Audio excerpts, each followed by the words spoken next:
So today we're going to be looking at what makes Ricky Bobby so good. And for those of you that don't know, Ricky Bobby is a NASCAR driver from the movie Talladega Nights. We're going to be looking at a 3-linked loci that all contain essential alleles for making him the best NASCAR driver in all history. First off, let's look at his chromosome. And you can see here that he is heterozygous.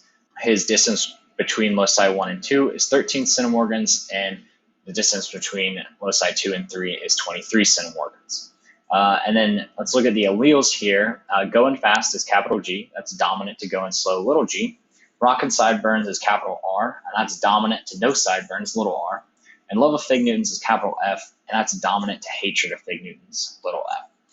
And we're going to use a coefficient of coincidence of 0.08. First, let's look at the origin of how Ricky Bobby got his chromosomes. So in both situations with his father and his mother, there were no crossing over of their chromosome, and so their gamete that his father gave down is capital G, capital R, lowercase f. And as you can see, it gets passed down to him, and then his mother does the same thing, but her alleles are lowercase g, lowercase r, and uppercase f, which makes Ricky Bobby heterozygous. So now let's look at the probability of creating more winners.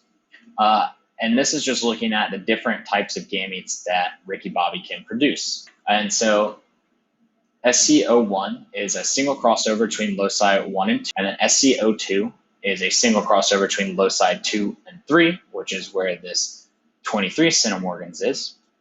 And then a double crossover is where it crosses over in both those locations. And then no crossing over is the same thing that happened with his parents to give him the gametes that he currently has now. They pass them down as is. So let's look at a couple of calculations, and first we'll look at double crossover. So the probability of double crossover is R1 times R2 times C. R1 is simply the distance between loci 1 and 2, which is 13 centimorgans, which you can translate to 0.13. Then R2 is the distance between loci 2 and 3, which is 23 centimorgans, so 0.23. And then C is our coefficient of coincidence, which we had from earlier, which is 0.08. So once you plug these numbers in, you come out with about 0.002392.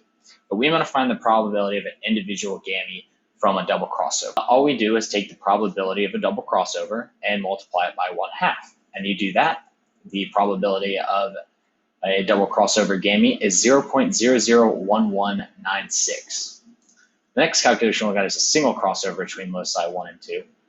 And the probability of that is equal to R1 minus the probability of a double crossover. So R1 from last slide is still 0.13.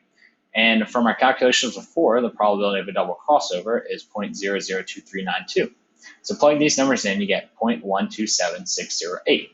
But like last time, we want the probability of an individual gamete from this type of crossover.